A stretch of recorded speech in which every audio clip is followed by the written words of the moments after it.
Bonjour à tous. Aujourd'hui, on va vous présenter la solution Hyper-V, qui est une solution propriétaire Microsoft. Hyper-V, qu'est-ce que c'est? C'est ce qu'on appelle un système de virtualisation. Donc, on peut l'installer sur Windows et sur Windows Server. Au niveau des prérequis, il faut juste un processeur 64 bits, 4 Go de RAM, mais plutôt 8, enfin 4 Go de RAM, mais c'est plutôt 8 qui est conseillé, donc la plupart des machines récentes font tourner ça sans problème. Donc j'ai dit que c'était un système de virtualisation. Qu'est-ce que c'est? Alors en fait, ça va nous permettre de créer, de gérer ou administrer et d'exécuter plusieurs machines virtuelles sur un seul serveur physique. Donc l'avantage de tout ça, il est principalement économique parce que ça va nous permettre de mutualiser les ressources. Donc on appelle ça un hyperviseur, et un hyperviseur, il en existe plein, de différents types. Et il faut savoir que la première fois où on entend parler d'hyperviseur, c'est en 1972, donc ça remonte. C'était pas du tout démocratisé, c'était IBM qui avait, avec la machine CP76 un truc du genre, qui avait installé un OS sur leur propre OS, qui avait implémenté une machine avec un OS sur leur propre OS. Et c'est la première fois qu'on entend parler d'hyperviseur, avant que de nos jours, plus dans les années 90-2000, que ça devient vraiment populaire et que ça se démocratise. Donc on va avoir deux types d'hyperviseurs. Donc les hyperviseurs de type 1, en fait, ça fonctionne comme ça. On va avoir donc la couche hardware, donc notre serveur physique, et on va avoir notre hyperviseur qui va s'installer directement dessus, donc sous forme d'OS, directement. Et ensuite, donc via l'OS de l'hyperviseur, on va pouvoir gérer différentes machines virtuelles qui peuvent être du coup de plusieurs OS différents. Les machines virtuelles sont indépendantes les unes des autres. La différence avec les hyperviseurs de type 2, c'est qu'on va avoir la couche hardware et un premier OS, donc en général Windows Server, qui va pouvoir accueillir par la suite une solution d'hyperviseur. Donc on peut également avoir comme OS hôte Windows 10 classique. Et ensuite, c'est notre hyperviseur qui va, de la même manière que pour les types 1, gérer différentes machines virtuelles. Et donc les hyperviseurs de type 1 sont qualifiés de bare metal parce qu'ils s'appliquent directement sur la couche matérielle. Et donc pour un système d'entreprise, c'est en général ce qui est utilisé dans 80, j'ai pas le chiffre, mais 90% des cas j'imagine, parce que ça demande moins de ressources physiques, car ils ne s'embêtent pas avec un OS avant sur la couche matérielle. Et donc plus de ressources allouées à l'hyperviseur directement. Donc là, on a quelques exemples d'hyperviseurs de type 1 qui sont, on va dire, les plus gros sur le marché. On va avoir la solution Xen Server de Citrix, la solution Proxmox de KVM et ESXi de VMware. Alors, il y avait un petit débat dans la classe, mais on vous parle d'Hyper-V aujourd'hui, c'est Hyper-V qu'on vous présente. Il faut savoir qu'en fait, techniquement, à la base, Hyper-V, c'est un hyperviseur de type 1. Tout simplement parce que on va avoir la solution Hyperviseur Server 2019 qui peut s'installer directement en tant qu'OS sur votre machine physique. Alors en fait, pourquoi est-ce que dans la majorité des cas, on va dire qu'il s'utilise comme un hyperviseur de type 2? C'est tout simplement parce qu'il va s'installer en tant que rôle sur votre Windows Server et s'utiliser un peu comme un hyperviseur de type 2 qui va s'apparenter à un software finalement que vous installez sur votre OS, sur votre Windows. Et d'autres personnes le considèrent comme type 1 parce qu'en fait, quand vous avez installé un Windows même desktop, et vous l'avez tous en fait. Et du coup, il y en a qui considèrent qu'il est directement dans l'OS et que c'est l'OS au final. Donc, petite subtilité. C'est une petite subtilité, mais techniquement, Hyper-V, ça reste un type 2 dans le maniement et dans la gestion de l'hyperviseur. Et pour faire plaisir aux points. Donc là, comme concurrent principal, on va avoir VirtualBox par Oracle, et puis on a toujours VMware avec VMware Workstation. ESXi, I, qui est le type 1 de VMware, et là c'est VMware Workstation qui est sur des postes classiques. Donc c'est deux trucs différents, mais ça reste la même boîte. Donc voilà, aujourd'hui, là ça c'est un... c'est un peu vite.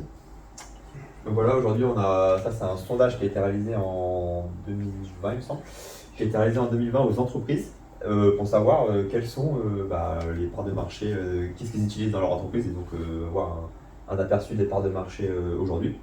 Donc comme vous pouvez le voir, c'est une concurrence déloyale on va dire. VMware a 80% des parts du marché quasiment, parce que tout simplement parce qu'ils étaient là les premiers. Donc facilement ils ont réussi à convaincre les clients et à fidéliser la clientèle des entreprises. Cependant, j'en parlerai après, mais on verra qu'il y a une petite subtilité avec VMware dans le futur. Et vous allez me dire, mais ouais, mais d'accord, mais ça fait plus de 100% là, le diagramme. En fait, parce que beaucoup d'entreprises n'utilisent pas seulement un seul hyperviseur. Donc, je sais pas vous, mais c'est possible que dans vos entreprises, il y a 2 hyperviseurs différents. Donc, il y en aura un principal, donc par exemple ESX de VMware. Mais cependant,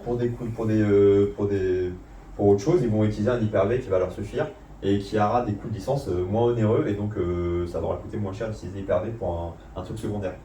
Donc c'est pour ça que ça dépasse 100% parce qu'ils utilisent à la fois VMware par exemple et ils peuvent utiliser Hyper-V. Et donc ça c'est justement on a bien aimé le diagramme. Ça représente aussi l'utilisation des différents hyperviseurs. Donc parmi ESX, Hyper-V et XenServer qui sont les 3 plus connus, parmi les entreprises et selon leur taille surtout. Donc on voit très bien que dans les très grandes entreprises de 1000 plus salariés, 82% VMware c'est une majorité écrasante quand même. Quand même 38% d'Hyper-V, c'est pas mal non plus. Mais que plus on réduit la taille d'entreprise, plus Hyper-V marque sa présence. Donc c'est à noter. Et sauf que ça, ces chiffres que je vous ai montrés juste avant, ça va être susceptible de changer dans les années à suivre. Car comme on a parlé, le cloud arrive en masse. Et à part AWS qui a sa solution, et maintenant Microsoft avec Azure, malheureusement VMware n'est pas encore à la même longueur d'onde que ses concurrents. Et donc avec Azure et tout, VMware va avoir tendance à pas disparaître, mais va avoir tendance à chuter, on va dire.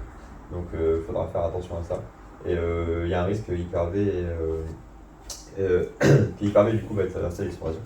Et que AWS va prendre le relais par la suite. Donc les avantages, pour être honnête, les avantages ça va être les avantages d'un hyperviseur en général. Donc ça va être la consolidation des ressources matérielles. En gros, ça va avoir la possibilité de réunir plusieurs serveurs physiques afin d'en mutualiser en fait, pour avoir une gestion plus facile et aussi mutualiser les ressources physiques pour avoir des plus grosses VM. Ce qui se passait avant, c'est quoi? On avait un serveur pour une application, un truc en particulier. Et donc du coup, on avait des serveurs qui tournaient à 10, 15, 20%. Donc économiquement, c'était pas du tout intéressant. Donc ce qui se passe, c'est que voilà, maintenant, on peut avoir sur un même serveur plusieurs applications, plusieurs solutions, etc. Et donc là, notre serveur, il tourne un peu plus et c'est plus rentable. Les coûts de licence, c'est pour ça que ça s'applique spécialement à Hyper-V pour le coup. Parce que si vous avez un Windows Server, vous avez Hyper-V gratuitement derrière. Parce que c'est inclus dedans. Pareil pour Windows Desktop, vous avez un Hyper-V. Alors que des solutions comme ESX de chez VMware, il faut payer le coût de licence en plus d'avoir le Windows Server. Donc ça monte vite. C'est donc un des avantages principaux d'Hyper-V.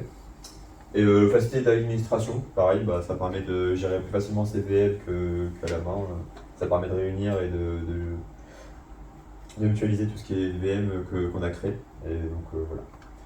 Et pour parler d'inconvénients, honnêtement, un hyperviseur, il n'y a pas vraiment d'inconvénients parce que justement, c'est une solution qui est adoptée par tout le monde maintenant.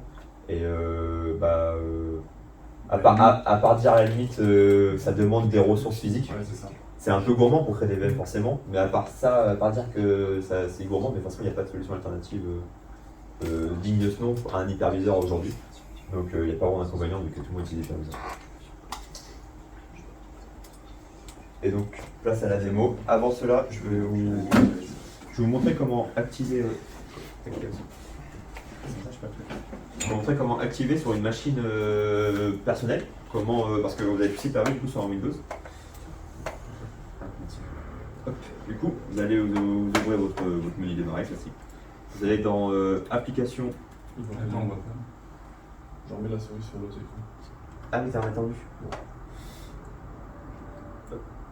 Ah oui, non, je le fais là, je le fais. Vous allez sur vous pouvez taper directement Hyper-V. Ok. Maintenant, ça va vous ouvrir d'activer les fonctionnalités Windows. Donc vous allez sur ce petit menu. Ça va vous ouvrir. Ah, excusez-moi. ça vous ouvrir cette petite fenêtre. Et donc vous trouvez Hyper-V juste là, vous cochez, vous faites OK. Ça va juste rechercher les paquets, ça va les installer, vous n'aurez plus qu'à reboot votre PC et voilà, vous aurez Hyper-V sur votre machine. Aussi simple que ça. Et donc pour des raisons de rapidité, parce qu'on va passer les VM à la main dès maintenant, Thibaut l'a fait en avance et il va vous faire la démo de Hyper-V de manière générale. Oui, ça passe.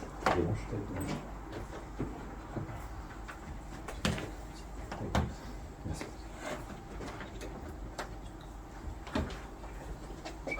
Donc là, vous avez vu l'installation côté poste client. Donc là, on va voir l'installation côté serveur. Donc vous êtes sur un Windows Server classique, Windows Server 2022, vous êtes sur le Server Manager et vous souhaitez installer Hyper-V. Donc comme tout rôle et fonctionnalité, vous êtes sur ADD Role and Features. Après, vous faites Next. On prend le premier choix, parce qu'on ne veut pas faire de RDS dans ce cas-là. Là, pareil, Next. Et en fait, dans Server Role, vous allez sélectionner Hyper-V ici. Add Features. Pour des raisons de configuration, je ne vais pas poursuivre l'installation, mais après, c'est à coup de Next, Next, confirmation et résulte. Donc, une fois que vous avez fait ça, vous avez cette console-là qui va apparaître. Donc, cette console qui va apparaître, le gestionnaire Hyper-V, ici, c'est le nom de mon PC. Après, à la base, ici, c'est vide. Donc, pour ajouter une machine virtuelle ici, il vous faut cliquer sur soit création rapide, soit nouveau. Je vais vous présenter les deux cas. Création rapide, c'est, comme le nom l'indique, très rapide. Tac. Donc là, vous avez des systèmes d'exploitation qui sont...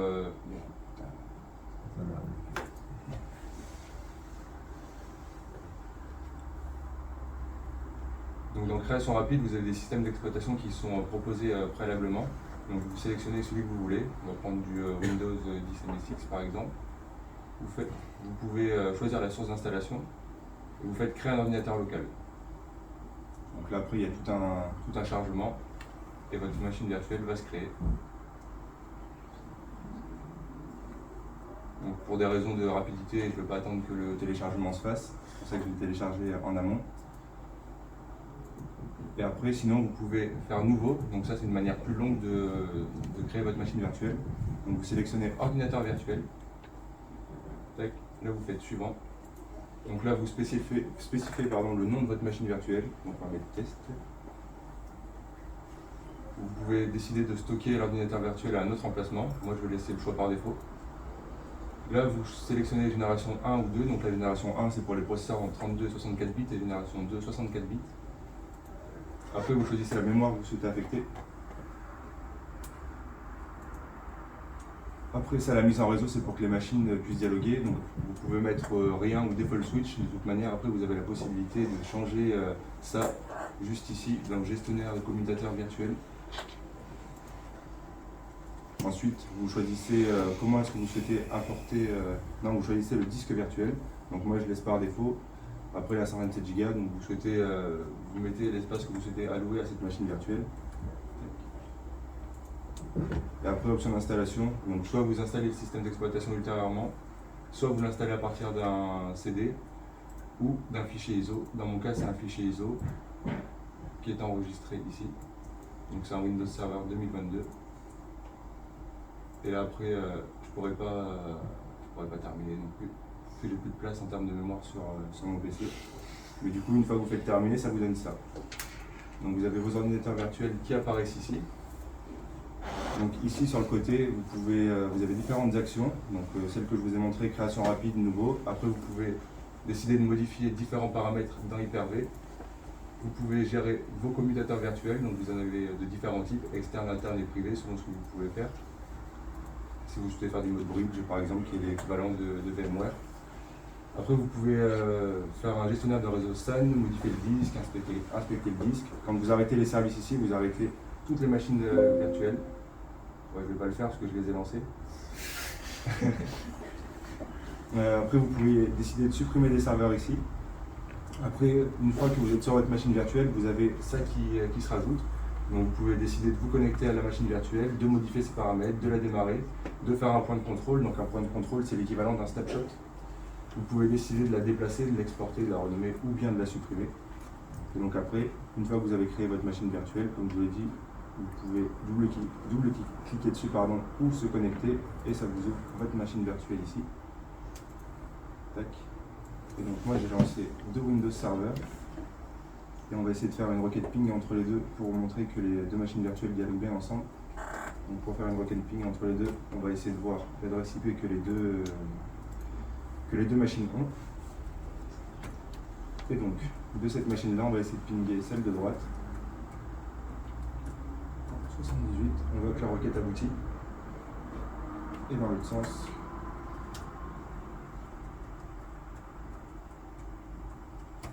on voit que la requête aboutit également. Donc des fois la requête peut ne pas aboutir et ça c'est dû à votre firewall, il y a des petites modifications à faire.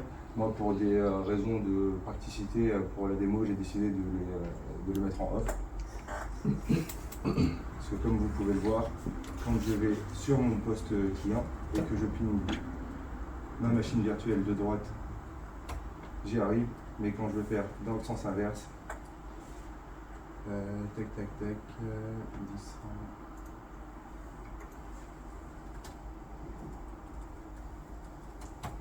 ça fonctionne pas. C'est à cause des règles de pare-feu sur mon firewall. Tac. Et voilà. Donc après, il n'y a plus qu'à vous de gérer vos machines virtuelles du mieux que possible grâce à notre présentation. Ah, c'est bon, merci.